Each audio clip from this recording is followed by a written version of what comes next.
Boa noite a todos. Boa noite a todos. Por que na segunda sempre é mais forte, né? É igual o carro a gasolina? Demora para... Ou vocês já estão on fire aí? Amém? Gente, antes de nós irmos para a palavra, alguns rápidos avisos para nós podermos encerrar esse culto da melhor forma, ceando ao Senhor. Dia 19/4, quando que é dia 19/4? É sábado próximo, nós teremos batismo às 2h, será um tempo abençoado, uma festa. A Bíblia diz que há mais alegria no céu quando um pecador se arrepende do que por 99 justos que não precisam de arrependimento. Então tem bem mais que um que se arrependeu e vai se batizar no próximo sábado. Então, se é festa no céu, é festa na terra. E você está convidado a participar dessa festa. De qual forma? Se você não é batizado, você está convidado a batizar-se. Nós temos o curso de batismo, você pode nos procurar ao término do culto, que nós vamos orientar você. E para você que já é batizado, você pode participar vindo até aqui e celebrando esse momento junto conosco. Não tem preço você ver uma família sendo transformada, é uma família sendo mudada pelo poder da palavra de Deus, cumprindo o mandamento de Jesus de ir por todo mundo, batizando em nome do Pai, do Filho e do Espírito Santo. Estaremos cumprindo esse mandamento sábado, 2h. Segundo aviso, musical de Páscoa no culto de domingo. Todos sabem, como o pastor Vini falou, hoje é quinta-feira e domingo nós celebramos a Páscoa, a ressurreição. Então terá um musical de Páscoa que às 9h às 18h estará imperdível. Você é convidado a participar conosco. Dia 22/4 nós teremos a conferência Jetman, somente para homens. As mulheres não fiquem tristes, logo chega de vocês também. Os homens estão aqui dando start. Se puder pôr a chamada aí, por favor, para os homens poderem ler o QR Code, ou você pode adquirir o seu ingresso lá atrás. Será um tempo abençoado, começa na sexta noite, 7h30, e vai até sábado, 5h30 da tarde. Está aí a conferência, não, Jetman, né, pô, conferência 1000 homens, cara, o que eu estou pensando aqui, ó, conferência 1000 homens, Jetman, é o ministério de homens aqui da igreja, me confundiu aqui, mas é que tem culto do Jetman dia 22/4, mas sábado que vem temos não esse sábado, o outro, nós teremos a conferência 1000 homens, ficou entendido? Mais forte então, vai, os homens, 1, 2, 3, aí, ó. Os que não são legendários estão quase aí. Então o pastor Vini vai estar lá atrás vendendo. Dia 12/6 nós temos jantar do Dia dos Namorados, também vai ter ingresso lá atrás, se você deseja participar. E do dia 3/10 a dia 5/10, retiro de casais. Tem um tempo ainda, mas geralmente esgota muito rápido as vagas. Se você tem interesse, nos procure. Amém? Ufa! Agora vamos para o que realmente interessa. Você não saiu da sua casa para ouvir avisos, ainda que sejam importantes, mas você saiu da sua casa para ouvir a palavra do Senhor, e nós vamos compartilhar a palavra juntos. Glória a Deus. Todos receberam esse papelzinho? Sim? Sim ou não? Ah, tá, glória a Deus. Vamos abrir a palavra em 1 João, capítulo 4, nós vamos ler do versículo 7 até o versículo 21.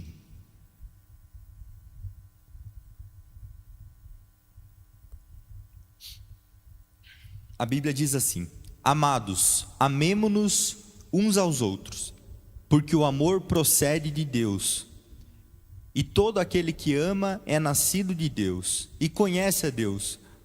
Quem não ama não conhece a Deus, porque Deus é amor. Nisto se manifestou o amor de Deus em nós, em haver Deus enviado o seu Filho unigênito ao mundo, para vivermos por meio dele. Nisto consiste o amor, não em que nós tenhamos amado a Deus, mas em que ele nos amou e enviou o seu Filho como propiciação pelos nossos pecados. Amados, se Deus nos amou de tal maneira, nós também devemos amar uns aos outros. Nunca ninguém viu a Deus. Se amarmos uns aos outros, Deus permanece em nós, e o seu amor é em nós aperfeiçoado. Nisto conhecemos que permanecemos nele e que ele permanece em nós, pelo fato de nos ter dado do seu Espírito. E nós temos visto e damos testemunho de que o Pai enviou o seu Filho como Salvador do mundo. Aquele que confessar que Jesus é o Filho de Deus, Deus permanece nele e ele permanece em Deus. E nós conhecemos o amor e cremos neste amor que Deus tem por nós. Deus é amor, e aquele que permanece no amor permanece em Deus, e Deus permanece nele. Nisto o amor é aperfeiçoado em nós, para que no dia do juízo mantenhamos confiança, pois assim como ele é, também nós somos nesse mundo. No amor não existe medo, pelo contrário, o perfeito amor lança fora o medo, porque o medo envolve castigo, e quem teme não é aperfeiçoado no amor. Nós amamos porque ele nos amou primeiro. Se alguém disser ama a Deus, mas odiar o seu irmão, esse é mentiroso, pois quem não ama o seu irmão a quem vê, não pode amar a Deus a quem não vê. E o mandamento que dele temos é esse, que quem ama a Deus ame também o seu irmão. Vocês percebem que a palavra amor, nesse texto, ela é muito presente, né? Nós estamos no nosso 4º episódio aqui da Quinta da Vitória, da série Evangelho na Prática. E hoje o tema da mensagem é: como saber que eu amo a Deus? Você sabia que Deus te ama? Sim ou não? Deus te ama. Se você não sabe, eu estou aqui para te dizer que Deus te ama. Mas como saber se eu amo a Deus? Porque Deus nos ama, isso é um fato. Mas será que eu e você amamos a Deus? Essa é a pergunta provocativa para nós meditarmos nesse texto aqui escrito por João. João, aquele discípulo amado, né? Ele escreveu o Evangelho de João, onde ele fala da origem de Cristo. No princípio era o Verbo era Deus, o Verbo estava com Deus, tudo foi feito por meio dele, e sem ele nada do que foi feito se fez. E ele também escreveu a carta de 1ª, 2ª, 3ª João. Para quem que João escreveu? Paulo escreveu carta aos Romanos, Paulo escreveu carta aos Coríntios, Paulo escreveu carta aos Efésios, mas essa carta não é o nome de um povo, é o nome do próprio autor, João.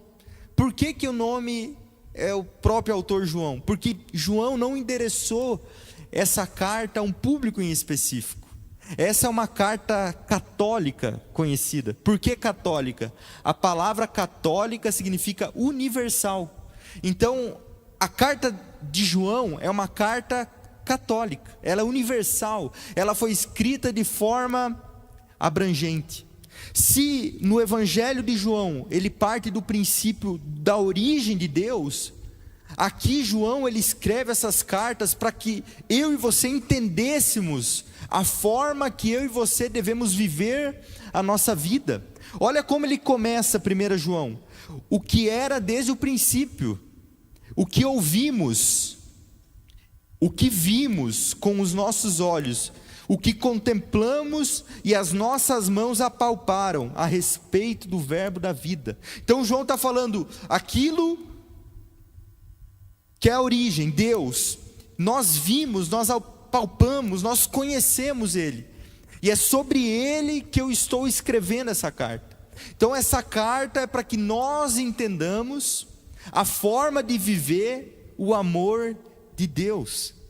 Há uma história engraçada, não sei se você acha engraçado, vai achar engraçado, eu acho, de 2 irmãos brigando na frente da igreja. E aí chegou o pastor e falou: o que é isso? Vocês estão brigando aí na frente da igreja? E aí o irmão falou: não, é porque na Bíblia está escrito para que nós amassemos uns aos outros. E o pastor falou: não é amassemos, é amemos uns aos outros. O irmão leu amassemos e estava lá se amassando com o outro irmão. Gente, é engraçado, ó, alguns riram, foi legal,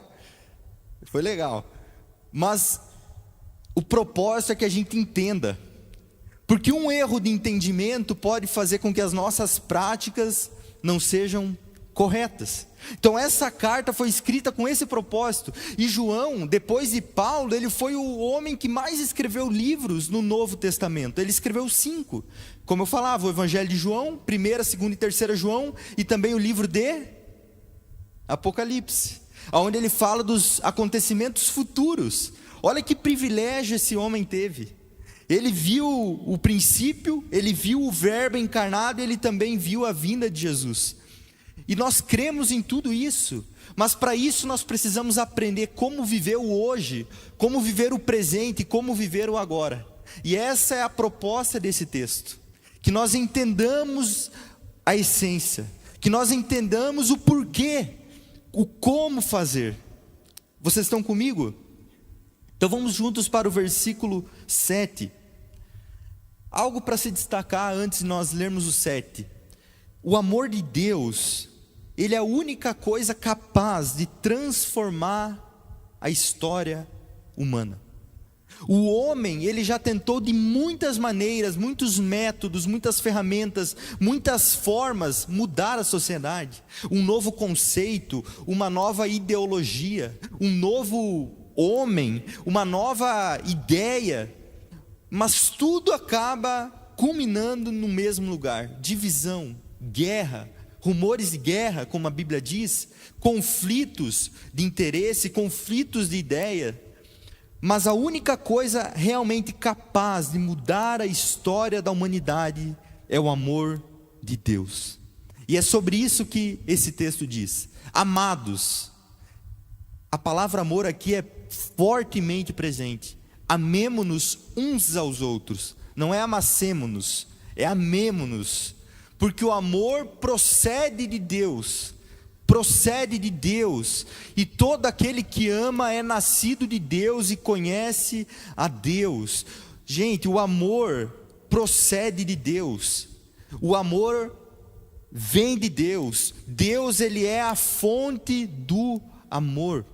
No mundo se fala muito sobre o amor, só que no versículo 2 diz que quem não ama não conhece a Deus, porque Deus é amor. O mundo fala de amor como se o amor fosse algo, mas esse texto diz que o amor não é algo. O amor é alguém, o amor é uma pessoa, o amor é um sujeito, e esse sujeito é Deus. Deus é amor. Deus, em seus infinitos atributos, um deles é que Ele é amor. Deus, ele é santo, Deus, ele é justo, Deus é onipotente, Deus é onisciente, Deus é onipresente, Deus é o Jeová Rafa, o Deus da cura, Deus é o Jeová Nissi, a nossa bandeira. Tantos nomes, tantos adjetivos de Deus, mas aqui diz que Deus, ele é amor. A essência de Deus é amor. O verdadeiro amor procede de Deus e de nada mais. O homem tenta criar um novo amor, o homem tenta criar um novo conceito de amor, mas o amor não é um conceito, o amor não é algo, o amor é alguém, e esse alguém é Deus. Deus é a fonte do amor, e nós só conseguimos amar quando nós nos conectarmos a essa fonte. O ser humano por si próprio não consegue amar, a não ser que se conecte na fonte. Jesus, nos evangelhos, ele é apresentado como água. Você bebe dessa água, sacia sua sede e passa a ser uma fonte a jorrar. Jesus, nos evangelhos, ele é comparado a uma videira. Aquele que está ligado nele dá muito fruto, e fruto que permanece. Jesus também é comparado a uma oliveira, na qual nós fomos enxertados nessa oliveira, e por estar enxertados nele nós podemos produzir. Jesus é onde nós devemos receber a energia, como se fosse uma árvore que tem raízes. As raízes, elas pegam nutrientes, as raízes, elas vão até correntes de água para pegar o sustento daquela árvore. Nós somos, como diz o Salmo número 1, árvores plantadas junto a ribeiros, que dá fruto no tempo certo, suas folhas não murcham, e tudo o que faz prospera. Mas se nós desejamos viver essa proposta do amor, nós precisamos estar ligados na fonte, porque Deus é amor, é quem Ele é. a essência de Deus, e nós estando ligados nele, nós vamos conseguir amar como ele amou. Não tem outro segredo.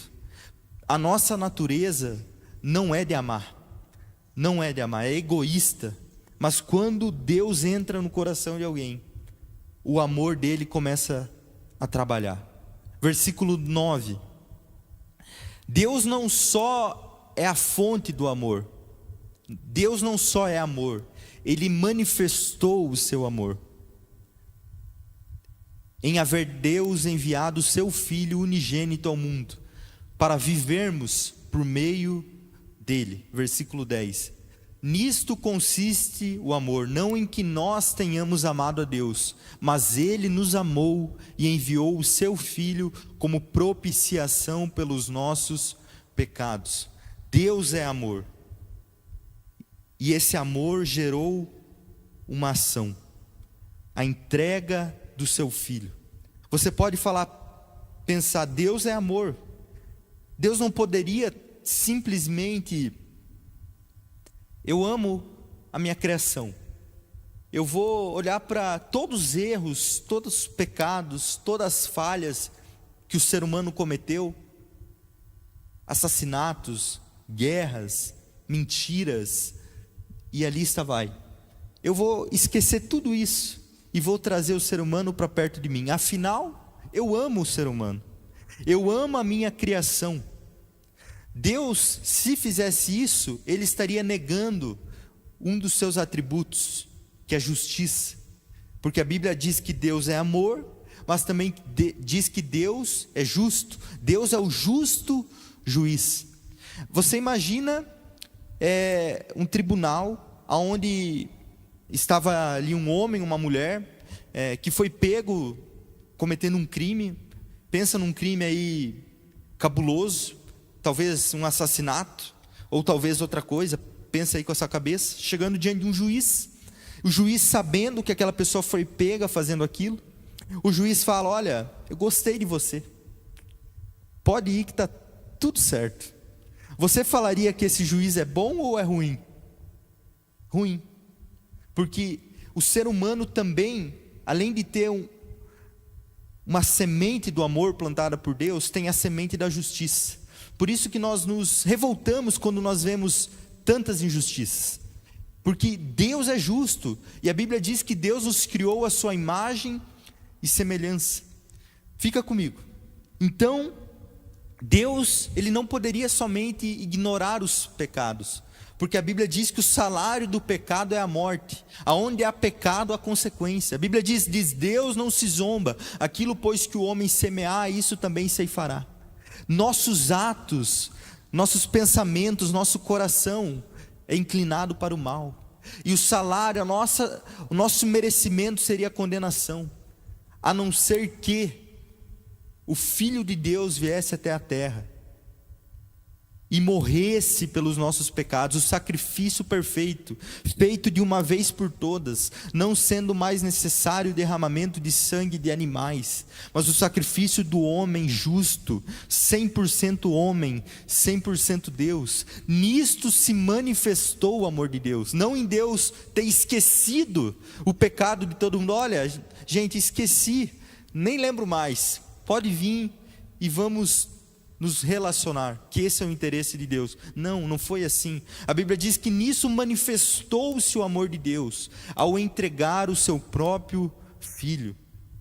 O Filho de Deus, Jesus Cristo, foi entregue porque Deus nos ama. Nisso nós temos o texto áureo da Bíblia: porque Deus amou o mundo de tal maneira que deu seu Filho unigênito, para que todo aquele que nele crê não pereça, mas tenha a vida eterna. João 3,16. Deus manifestou o seu amor, e nós também devemos manifestar o amor de Deus na vida das pessoas. Não basta nós somente estarmos ligados na fonte do amor, que é Deus. Não basta nós sabermos, somente compreendermos, vivermos o amor de Deus, se nós não manifestar o amor na vida das pessoas. E é isso que diz no versículo 11 e 12. 11. Amados, olha só a proposta: se Deus nos amou de tal maneira, nós também devemos amar uns aos outros. Olha a proposta. Se Deus nos amou, não é para você, nossa, que bom, Deus me ama, então eu vou viver na igreja, tudo certo, vou lá ouvir a palavra, isso é tudo muito bom. Mas a proposta é que se Deus nos amou dessa maneira, sacrificialmente, entregando, nós também devemos amar dessa maneira. Porque nunca ninguém viu a Deus. Alguém aqui já viu a Deus? Vamos ver, tem alguém que já viu a Deus? Nunca ninguém viu a Deus. Mas se nós amarmos uns aos outros, Deus permanece em nós. Olha, é um condicional. E o seu amor em nós é aperfeiçoado. Deus é invisível. Deus é espírito, a Bíblia diz. E é necessário que aqueles que o adorem em espírito e em verdade. Nunca ninguém jamais viu a Deus. Mas as pessoas fora dessa igreja, elas vão conhecer de Deus através de nós. Porque se nós permanecermos em Deus e o seu amor permanecer em nós, aí nós seremos aperfeiçoados nesse amor.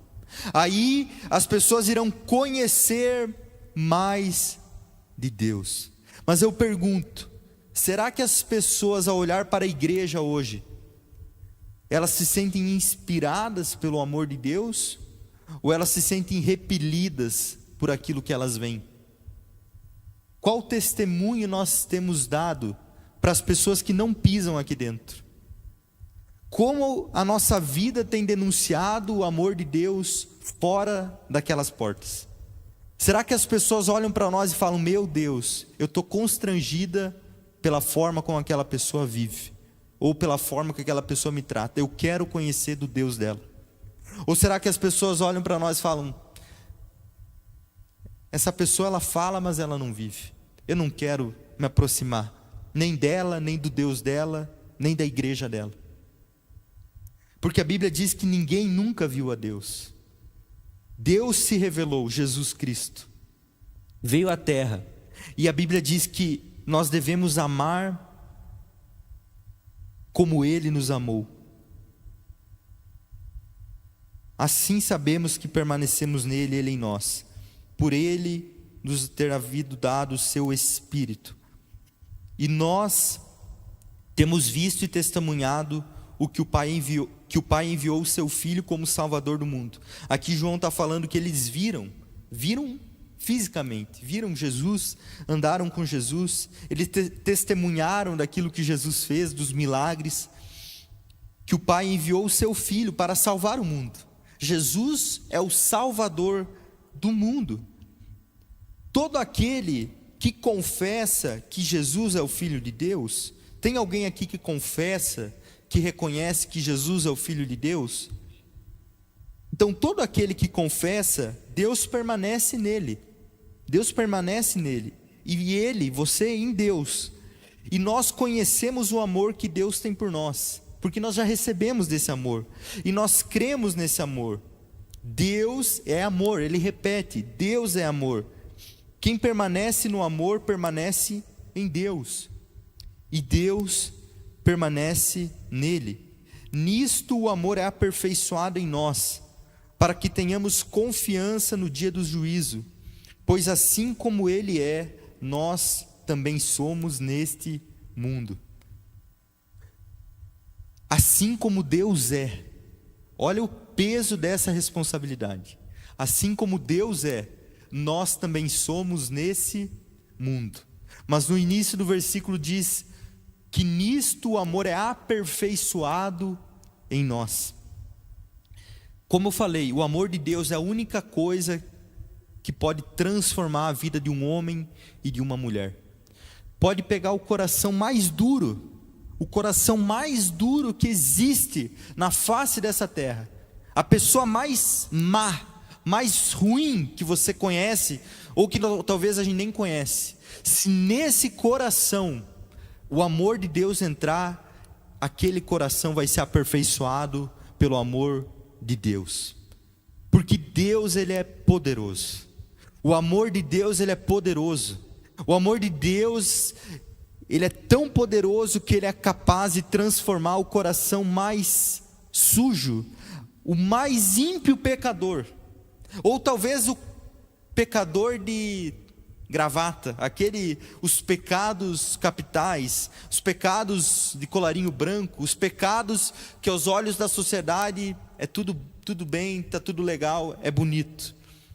Não importa, aonde entrar o amor de Deus, ali haverá transformação, porque nós somos aperfeiçoados, nós somos transformados pelo amor de Deus. Você não está numa igreja por nenhum outro motivo a não ser pelo amor de Deus, porque se fosse pelas pessoas você já não estava mais aqui, se fosse pelas suas boas obras você não merecia estar aqui.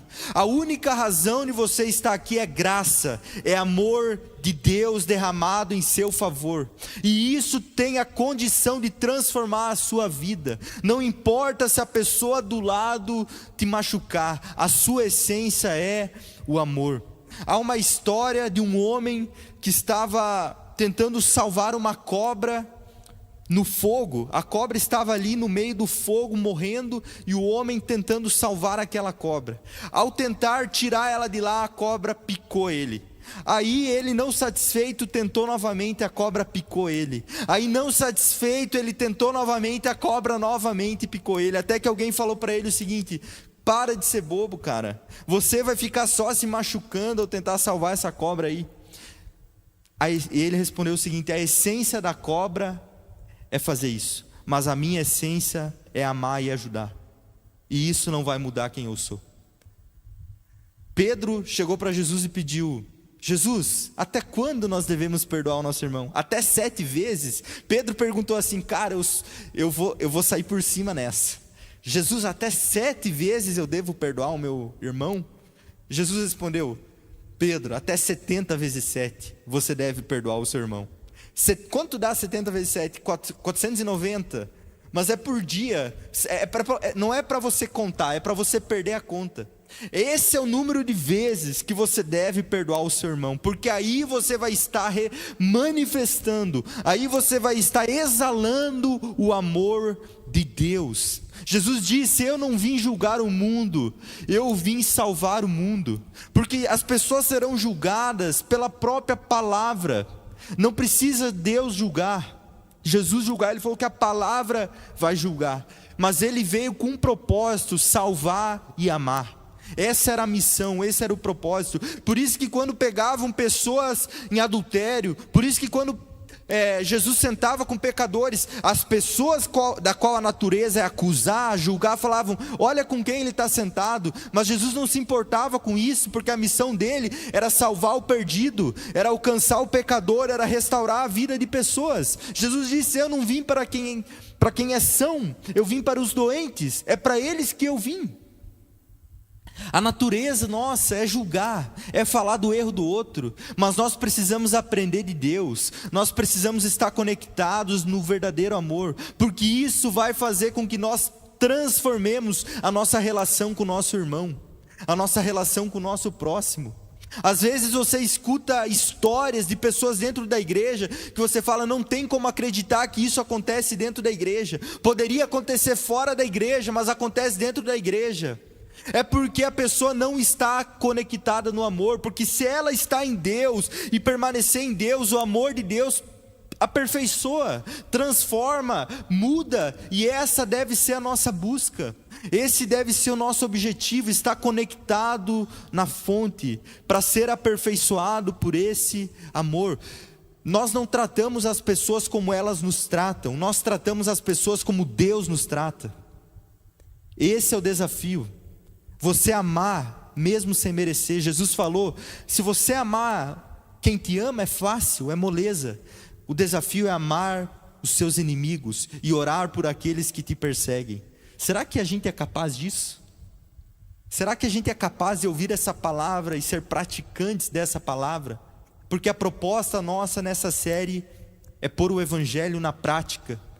Não somente ser pessoas que conhecem, que leem, que ouvem mas pessoas que vivem, para que as pessoas que nunca viram a Deus possam olhar para você e falar: você é como Cristo nessa terra.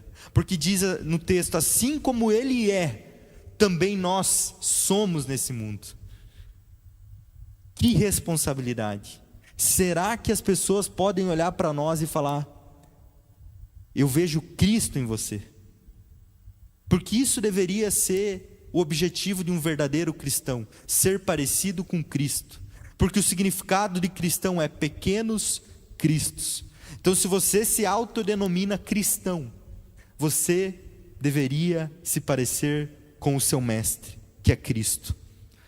E Deus, Ele é amor, e o amor se manifestou para que eu e você pudéssemos ser transformados, restaurados, justificados, salvos e também ser agente de reconciliação, agente de salvação, agente de amor, agente de mudança.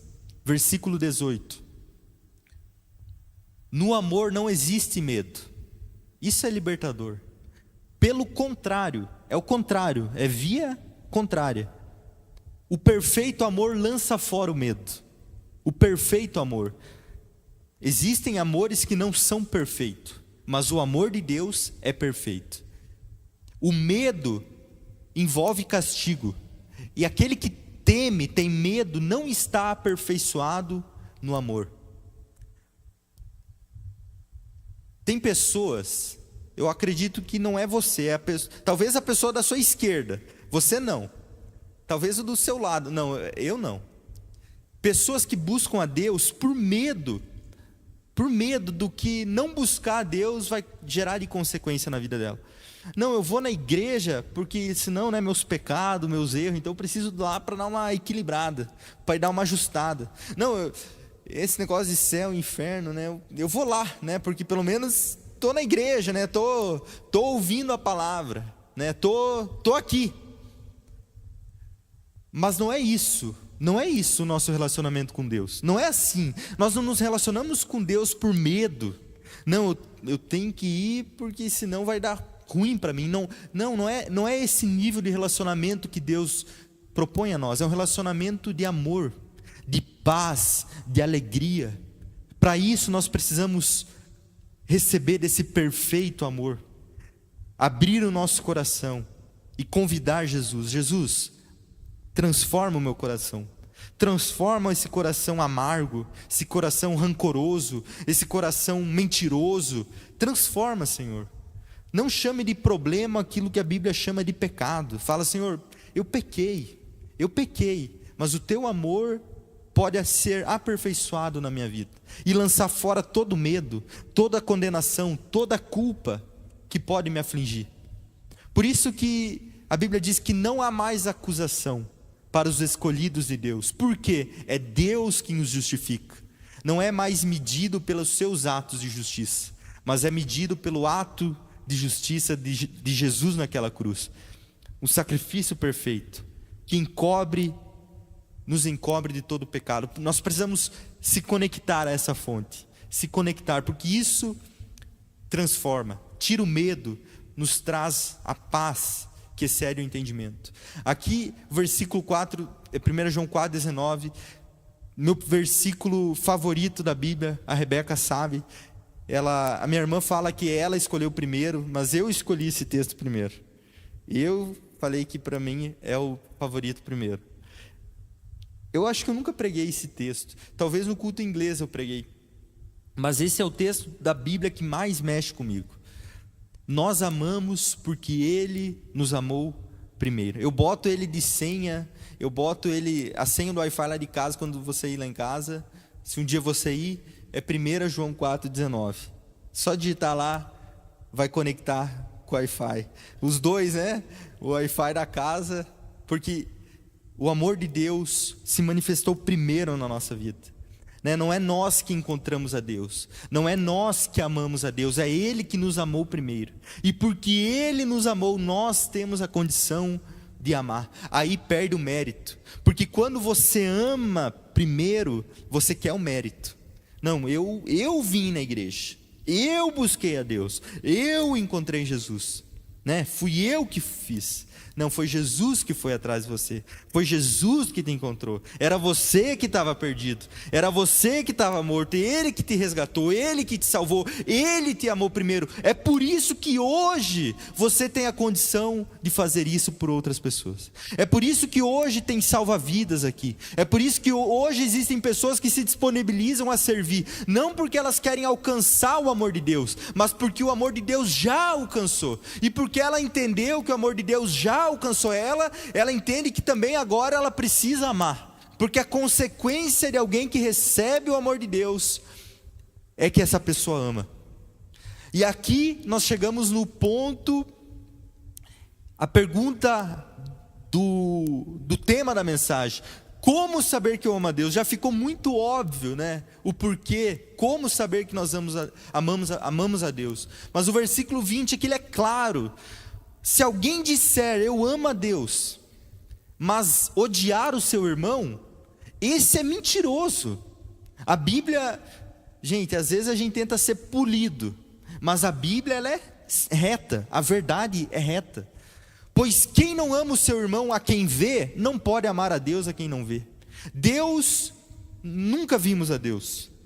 Mas se nós dizemos que amamos a Deus e não amarmos a pessoa que a gente vê, a gente é mentiroso. Porque ao amarmos o nosso irmão, segundo o texto, nós estamos amando a Deus. Não porque o irmão merece, mas porque você ama a Deus. A tua fonte é Deus, a tua motivação é Deus. Aquilo que te faz amar o teu próximo é Deus. Não é o irmão, não é o que ele faz. E isso é libertador. Porque quando nós amamos esperando algo em troca, quando nós não recebermos uma devolutiva, a gente para de amar, a gente para de fazer, a gente abre mão. Mas quando nós entendemos que nós fazemos porque nós amamos a Deus, não importa o que a pessoa faça, você vai continuar amando, você vai continuar se importando, você vai continuar fazendo. Para finalizar o versículo 21, e o mandamento é um mandamento, não é uma opção, é um mandamento que dele temos. Dele quem? Deus. É este: quem ama a Deus, que ame também o seu irmão. Que Deus nos ajude a traduzir o nosso relacionamento com Ele ao nosso relacionamento com as pessoas. Porque quando nós começarmos a viver o amor de Deus, nós vamos viver uma igreja diferente, uma sociedade diferente, talvez um país diferente. Tem uma história de um homem que tinha o sonho de mudar o mundo. O sonho dele era mudar o mundo. Aí passou um tempo e ele percebeu que ele não conseguiria mudar o mundo. Aí ele pensou: eu vou mudar o meu país. E aí passou um tempo e ele percebeu que não conseguia mudar o país. Ele pensou: vou mudar a minha cidade. Aí passou um tempo, ele foi ficando velho e falou: meu Deus, eu não vou conseguir mudar a minha cidade, eu vou mudar pelo menos a minha família. Aí ele percebeu: poxa vida, eu não vou conseguir nem mudar a minha família. E aí ele pensou, no fim da vida: talvez se eu tivesse mudado a mim, eu poderia mudar a minha família. E aí eu poderia ter mudado a minha cidade. E aí eu poderia ter mudado o meu país. E aí eu poderia ter transformado o mundo. Essa é a proposta do amor de Deus. Começa em você. Porque se nós tentarmos mudar o semelhante, não vai ter resultado nenhum. Só o Espírito Santo, que nos foi dado, segundo o texto, tem o poder de nos transformar. Mas quando nós nos permitimos ser transformados, talvez, através da nossa transformação, nós vamos transformar a nossa casa, os nossos amigos, as nossas pessoas conhecidas, talvez a nossa cidade, que nós sonhamos que iremos transformar para a honra e glória de Jesus, talvez o nosso país e talvez as nações. Começa em nós. Amém? Você pode se colocar em pé? Coloca a mão no seu coração, vamos orar rapidamente. Senhor Jesus, obrigado pela Tua palavra, Pai, que é viva, é eficaz, ela tem o poder de transformar a nossa vida. Nos ensina, Senhor, a amar como o Senhor amou. Que a motivação do nosso coração seja, Pai, o Teu amor. Pai, eu oro que o Senhor lance fora o medo de corações aqui nessa noite, Pai. Tira, Pai, o medo, a angústia, Pai, a tristeza, Pai. E derrama da Tua graça, derrama da Tua presença, Pai. Transforma os corações.